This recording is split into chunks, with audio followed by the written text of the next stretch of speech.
So I wanted to get out to families that when a doctor gives a report, I mean, you respect what they have to say. You really do respect what they have to say.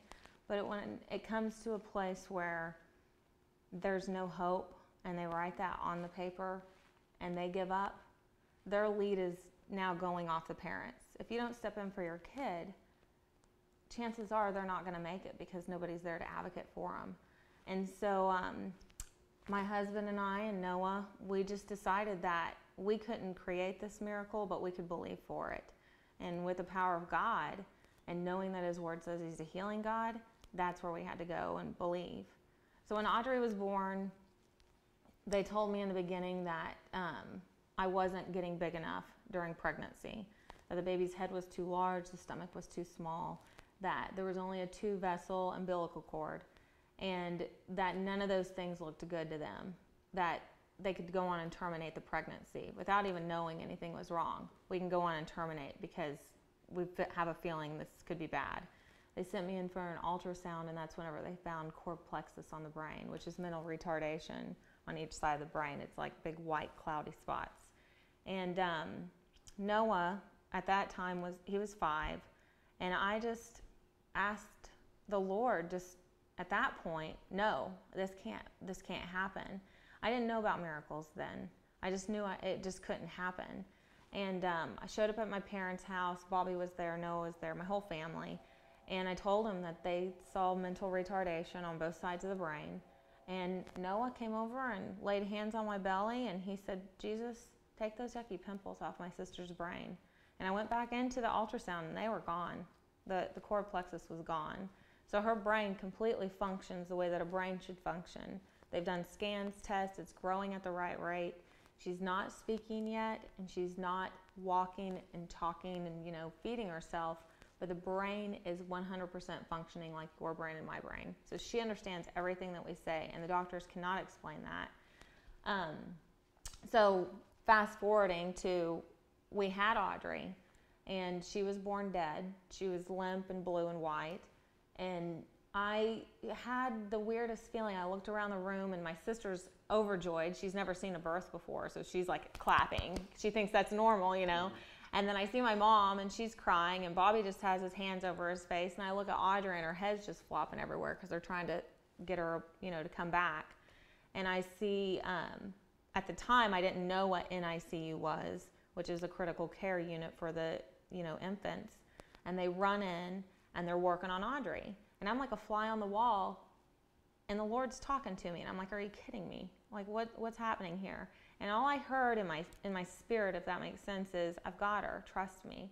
And that's whenever I just started the journey of it. And then I felt led that I needed to kiss my daughter before she left the room.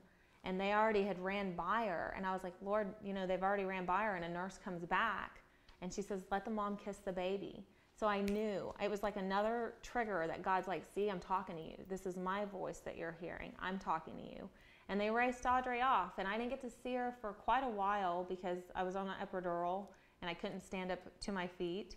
And they actually showed me a picture of my daughter, and I said, that's not my daughter, because she looked like a little green alien, and I was like, that's not my kid. So then they said, I don't know how to tell you this is your daughter. And then I thought she was beautiful. She was the cutest little Jetsons Martian baby I've ever seen. And so the first 2 months were basically just the battle of your thoughts, because when everyone's telling you that you are delusional, that you're making yourself think a miracle is going to happen. Do you not understand? She's on oxygen. She's on ventilators. She can't even make it through a heart surgery if she needed one. That, none of this happens for people. Do you understand that you're setting yourself up for a disaster? And my husband and I'm not going to lie, we bawled, we cried. We had that whole gnashing of teeth thing. But my son Noah, at 5, we had left the hospital and came home and had to tell him what the doctor said about his sister. And that's whenever he told me and Bobby, while we're bawling, to shut up. And we were shocked because he popped his little 5-year-old head through the middle of the car seat, and he goes, shut up. And I was like, Noah, this is why we're crying. And he said, Jesus has the power to drive out every yucky devil. And then I realized that I didn't just teach my son little Bible stories. He had the truth living in him, and he said a word that we both needed. And my son ministered to us for 30 days because those first 30 days were the hardest. And he would minister to us. Whenever we'd drop him off with Nana and Papa, we'd go to the hospital, come back, he'd talk about Jesus more. And it was always based around miracles. And that was what got us through so much. Audrey, also, she died a second time. She had heart surgery, and a nurse accidentally pulled her ventilator out after recovery. She didn't know why she did it. She just pulled it out. And Bobby and I watched Audrey be on a vent and then completely fling her arms out and go completely almost black. She was a dark purple, and her heart rate was at 20 with no oxygen reading above. And I started just to say, save her, Jesus, save her, Jesus. I mean, I was flying with this because I looked around the room and everyone's working on babies. And my nurse is spinning in a circle out of control because she realizes she just did something devastating. And at the time, I never knew what like an angel would be like.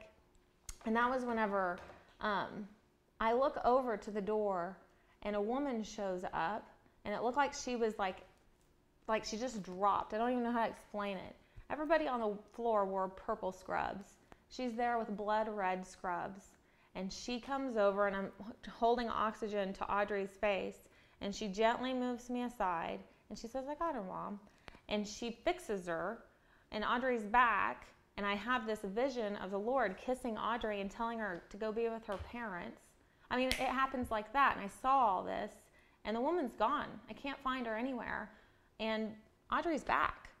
And that concluded that first 2-month stay in that hospital, and we were able to, by the shock of the doctors, go on and take her home. And so that they sent her home to die. We didn't know that they did that. We were just thrilled, showing everybody our kid, like, hey, here she is. And then my doctor that I found said, I want you now to go into quarantine. And I didn't know what that was. So it was like the first 2.5 years, we never left our home with Audrey. If we left the home, we'd have to come back, shower completely. So we were sterile for her not to get sick. And Christmas, we decided that we were going to step out and take her around the family, and she got sick. And New Year's Eve, we realized that she wasn't moving at all. And that's whenever we took her in, and they gave her 2 hours to live at that point. I was around her so much, I didn't notice that her oxygen was basically depleting to almost nothing. And we fought doctors for a day, them telling us that we were cruel parents and, let her die. And we said, look, this is our kid. If it was your kid, you wouldn't do it. And they said, no, we would. And I respect these doctors, but I knew the promise that I had. I knew that Audrey has life just like I have life when I wake up. And I knew that because of all the things in my life that God brought me through, He cared about her too. And He was going to do that for her. And they took us to the PICU room from the peds floor, and the doctor said, she has 2 hours to live. What are you going to do? And I didn't even know it was a scripture, and what flew out of my mouth was, she shall live and not die. And there was about 25 of us in the room ready to start working on her. And that's whenever that word came out, the room got thick with power, and immediately they put her on a vent. And it was probably the most devastating thing ever to have to see your kid go on a vent. But during that time, God brought her through to where she was ready to come off the vent. They told us that she was going to have a tracheotomy. The Lord made me mute on Saturday and had revealed to me that we're going to have the Lord's Supper. Somebody showed up at the hospital, said the Lord told him to come because we needed to have the Lord's Supper. So I had confirmation right there. I'm like, wow, man, you're talking to other people, Lord. And Bobby became the voice of, we're not going to do the trach surgery. And lo and behold, they kept it scheduled for Monday, but Audrey woke up Sunday and did not need the trach. She had sight, she had hearing. She didn't have either before we went into that hospital stay. It was amazing. And so the road that it's brought us to now is she's 6, and the doctors don't know why she's here. And the Lord said, just like I created those miracles, pray those creative miracles for me to continue, and I will completely heal your daughter. And so that's what we do, and that's where we're at.